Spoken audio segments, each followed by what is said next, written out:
Hello hi नमस्ते केम छो आदाब नमस्कार सत श्री अकाल। मैं पटेल सर एक नए अंदाज में आज के दिन आपका अपना यूट्यूब चैनल पटेल सर की ट्रिकी मेथड में आप लोगों का तहे दिल से स्वागत करता हूं। प्यारे छात्रों, अपने दैनिक रूटीन के अनुसार आज का हमारा जो क्लास है वो है केमिस्ट्री अर्थात रसायन शास्त्र का। और रसायन शास्त्र की पिछली कक्षा में हम मैटर के बारे में पढ़े थे, पदार्थ के बारे में पढ़ाए थे और पदार्थ को कितने भागों में क्लासिफाइड किया गया उसके बारे में हम लोग चर्चा किए थे। अब पदार्थ का दो भागों में हमने दो कंपोनेंट बताए थे, एक था फिजिकल कंपोनेंट और एक था केमिकल कंपोनेंट। अर्थात एक हमारा भौतिक परिवर्तन था, एक था रासायनिक परिवर्तन। पदार्थ दो भागों में बटा था, एक था भौतिक परिवर्तन और एक रासायनिक परिवर्तन था। भौतिक परिवर्तन के बारे में हम पिछले क्लास में पढ़ा चुके हैं और उसका एक पॉइंट बताए थे कि भौतिक परिवर्तन हमारा कोई भी जो पदार्थ होता है वह तीन भाग में स्टेप में जाता है। यानी तीन भाग क्या, अगर हम कोई भी पदार्थ को बांटें तो वो पदार्थ या तो ठोस रूप हो सकता है, या तो द्रव रूप हो सकता है, या तो गैस रूप हो सकता है। ये हमारा प्रीवियस क्लास का था। हम उसको एक बार रिवाइज कर देते हैं ताकि आप लोगों को याद आवे।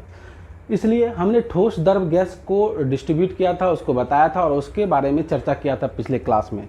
आज हम उसी चीज़ का कुछ पॉइंट छुटा हुआ था पिछले क्लास का, उसको कवर करेंगे और फिर हम पदार्थ के दूसरे पॉइंट में आएंगे जिसको हम लोग रासायनिक परिवर्तन कहते हैं, यानी केमिकल कंपोनेंट या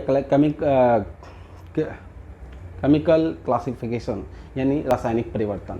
तो पहले भौतिक परिवर्तन का कुछ छूटे हुए जो हमारे टॉपिक थे उसको कंप्लीट करते हैं, फिर हम लोग आते हैं केमिकल कंपोनेंट में। फिजिकल कंपोनेंट में कुछ पॉइंट छूटा हुआ था। पहले वो पॉइंट यह था कि हम ठोस द्रव को बताए थे कि ठोस कौन हो सकता है, द्रव कौन हो सकता है, गैस कौन हो सकता है अर्थात सॉलिड कौन है, लिक्विड कौन है और गैस कौन है। लेकिन एक पदार्थ को समझने के लिए हमको सॉलिड कौन रूप हो सकता है, लिक्विड कौन रूप हो सकता है और गैस कौन रूप हो सकता है, तो इसको समझने के लिए एक सिंपल सा हम उदाहरण आप लोगों के सामने लाए।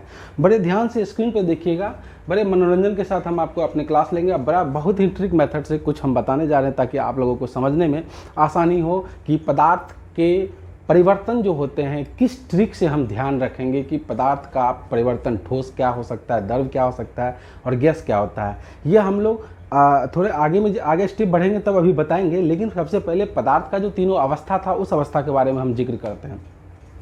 हम बताए थे कि पदार्थ तीन अवस्था में होता है। पदार्थ कोई भी पदार्थ हो वो तीन अवस्था में होता है। तीन यानी उसकी जो भौतिक अवस्था होती है वह तीन होती है। पहला बताए थे ठोस, दूसरा बताए थे द्रव और तीसरा बताए थे गैस। अब ठोस द्रव गैस इसको समझने के लिए बस एक सिंपल सा उदाहरण लेना है। हम जल को उठा लेते हैं, जल को उदाहरण के रूप में लेते हैं। आप यह ध्यान दीजिएगा, जल जब हमारा बर्फ होता है, जल बर्फ का ही रूप है, तो जल जब बर्फ हुआ तो वो हमारा ठोस हो गया। यानी जब बर्फ बना जल, बर्फ कहने का मतलब उसका आकार कुछ निश्चित हुआ, कुछ आयतन निश्चित हुआ तो वह ठोस हो गया। और जैसे ही वह बर्फ पिघला तो क्या चीज़ का रूप आ गया, पानी का रूप आ गया। तो वह पानी हमारा क्या हो गया, द्रव। और जब हम उस पानी को गर्म किए और इवोपरेट हुआ, वाष्पित हुआ, तो वह क्या हो गया, गैस के रूप में क्या हुआ, ऊपर की ओर जाना शुरू कर दे। यानी पानी जो है भाप के माध्यम से ऊपर क्यों गया, तो वो भाप जो होता है पानी का, दैट इज अ गैस। अब यह तीन रूप आपको समझने में किसी प्रकार का दिक्कत नहीं होगा। पानी का उदाहरण समझ लेना है। पानी जब बर्फ हुआ तो वह ठोस होगा, और बर्फ को जैसे ही हम पिघलाए पानी के रूप में तो वह द्रव हुआ, और पानी को जब गर्म करके उसको वाष्पित किए यानी हवा में जब वह संपर्क किया तो वह हमारा गैस हो गया। यही सिंपल उदाहरण था हमारा फिजिकल क्लासिफिकेशन का यानी भौतिक परिवर्तन का। तो ठोस द्रव गैस पानी के उदाहरण से हम समझेंगे और इसको ध्यान में रखेंगे तो कभी भी हमको किसी प्रकार का कन्फ्यूजन सॉलिड, लिक्विड और गैस में नहीं होगा। अभी हम बताए थे कि कोई भी पदार्थ तीन अवस्था में होता है, ठोस, द्रव, गैस। यह जूनियर स्टूडेंट के लिए था। सीनियर स्टूडेंट एक पॉइंट को हमेशा माइंड में एडजस्ट करके रखेंगे, जो 10th के होंगे या हायर क्लास के होंगे या कम्पिटिटिव एग्जाम के होंगे, वह ध्यान रखिएगा कि यह हम जूनियर स्टूडेंट को बता रहे हैं कि पदार्थ का तीन अवस्था होता है। लेकिन for senior student, for higher age student, मतलब उच्च कक्षा के लिए पदार्थ का चौथा भी अवस्था होता है और पांचवा भी अवस्था होता है। यानी जल का चौथा भी अवस्था हो सकता है और पांचवा भी अवस्था हो सकता है। चौथा अवस्था कौन होता है, पांचवा अवस्था कौन होता है, यह सिर्फ और सिर्फ सीनियर स्टूडेंट के लिए है।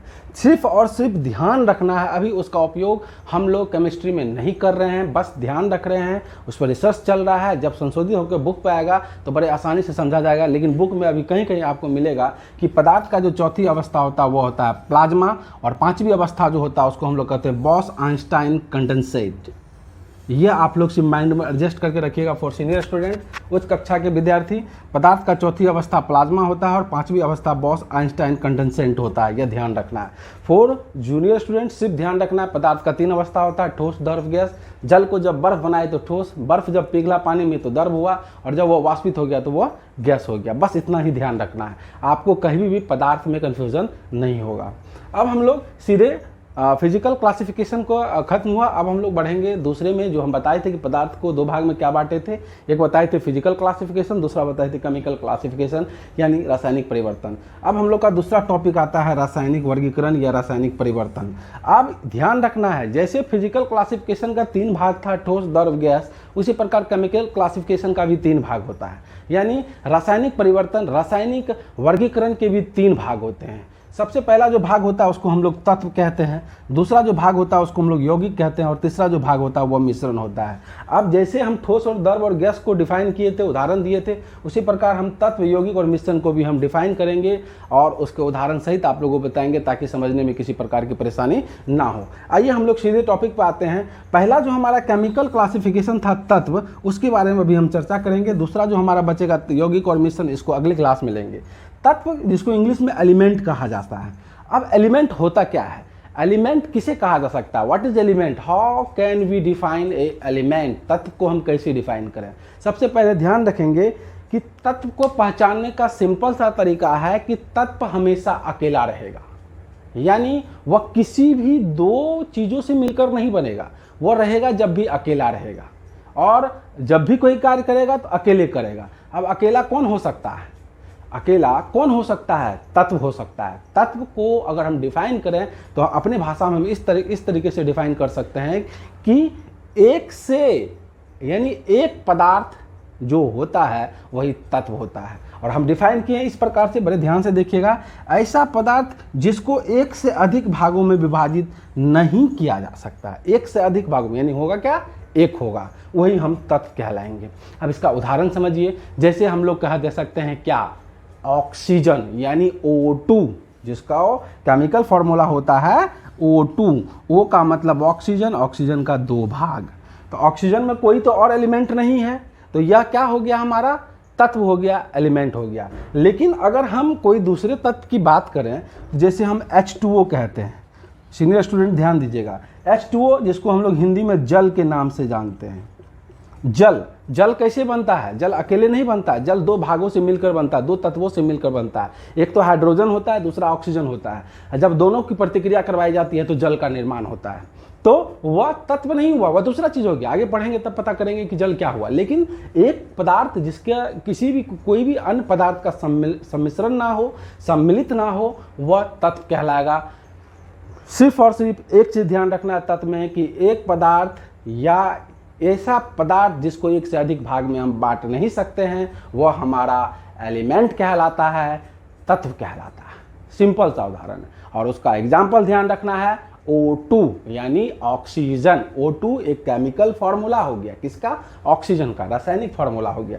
इसको हम लोग फार्मूला के बारे में भी अगले क्लास में चर्चा करेंगे। फिलहाल O2 मतलब ऑक्सीजन, ऑक्सीजन O2 होता है, O2 भी कह सकते हैं और ऑक्सीजन भी कह सकते हैं। O2 ऑक्सीजन अकेला होता है, उसका भी निर्माण अकेले होता है, किसी दूसरे पदार्थ का उसमें इन्वॉल्व नहीं होता है, इसलिए यह हमारा क्या कहला लिया, एलिमेंट कहला गया। तत्व यानी एलिमेंट, बस इतना ध्यान रखना है। आगे हम लोग यौगिक और मिश्रण पढ़ेंगे, तो तब जो दो तत्व को मिलाएंगे, दो भागों को मिलाएंगे, हो सकता है वो मिश्रण हो सकता है वो यौगिक हो। तो अगले क्लास में यह पता चलेगा कि H2O यौगिक हो सकता है या मिश्रण हो सकता है। फिलहाल अभी तत्व को पूरी तरीके से कॉन्सेंट्रेट करना है कि तत्व एक पदार्थ होता है जिसका कि कोई भी पदार्थ का इन्वॉल्वेशन नहीं होता है, कोई पदार्थ उसमें सम्मिश्रित नहीं होता है, सम्मिलित नहीं होता है, वह तत्व होता है। उदाहरण के लिए ऑक्सीजन। बस इतना ही था आज का क्लास। और आज की क्लास में आप देख सकते हैं कि किसी भी प्रकार का प्रॉब्लम नहीं होना चाहिए। एक बार हम मौखिक रूप से फिर से हम आप लोगों को बता दें कि सबसे पहले हम लोग मैटर पढ़े थे, पदार्थ को दो भाग में बांटे थे। सबसे पहला जो भाग था वो था हमारा क्या, फिजिकल क्लासिफिकेशन। दूसरा हमारा जो भाग था वो था केमिकल क्लासिफिकेशन।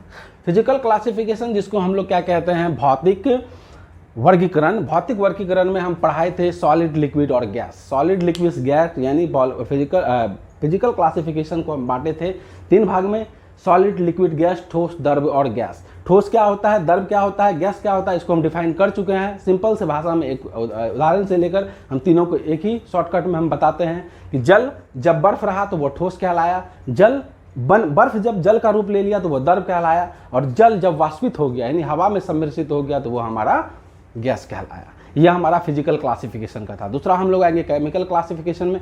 जिस प्रकार फिजिकल क्लासिफिकेशन को 3 भाग में बांटा गया था उसी प्रकार केमिकल क्लासिफिकेशन को भी 3 भाग में बांटेंगे। सबसे पहला जो होगा हमारा वो होगा एलिमेंट, जिसको हम लोग तत्व कहेंगे। दूसरा क्या होगा, यौगिक होगा। तीसरा होगा मिश्रण। पहले हम लोग आज की क्लास में तत्व पढ़ेंगे, अगले क्लास में यौगिक और मिश्रण के बारे में चर्चा करेंगे, क्योंकि यौगिक और मिश्रण कुछ एक दूसरे से कोरिलेटेड संबंधित है, इसलिए आज की क्लास में हम उसको नहीं लिए हैं। तो तत्व हम किसको कहेंगे, तत्व ऐसा पदार्थ होगा जिसका किसी भी पदार्थ का इन्वॉल्वेशन नहीं होगा, अर्थात वह अकेला रहेगा और अपना ही खुद निर्माण करेगा, वह तत्व कहलाएगा। जैसे O2 यानी ऑक्सीजन। ऑक्सीजन में किसी भी अन्य तत्व का सम्मिश्रण नहीं होता है, सम्मिलित नहीं होता है या किसी का भी योगदान नहीं होता है, इसलिए तत्व कहलाता है। जैसे ऑक्सीजन O2।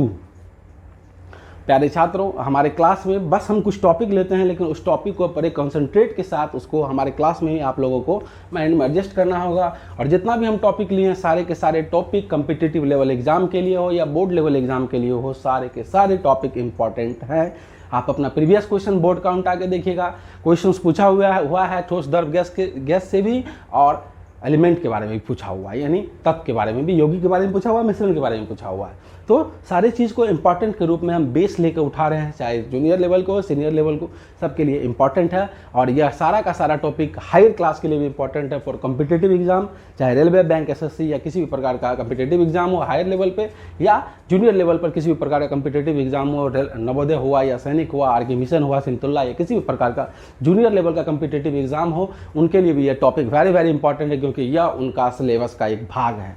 बड़े ध्यान से अपने सिलेबस को देखकर तब पढ़िएगा, बहुत मनोरंजन के साथ हमारा क्लास आपको लगेगा। प्यारे छात्रों, आज के लिए बस इतना ही। फिर हम आपको याद दिलाते जाते हम बस इतना कहेंगे कि अपने काम में 100% अपना फोकस दीजिएगा, काम आपका सक्सेस होगा ही होगा। नेगेटिव से दूर रहें, नेगेटिव को आने ना दें, नकारात्मक से दूर रहें। हमेशा किसी काम में अपना योगदान 100% दें, वह काम सक्सेस होकर रहेगा, ये हमारा विश्वास है। बस आज के लिए इतना ही, तब तक के लिए जय हिंद, जय भारत।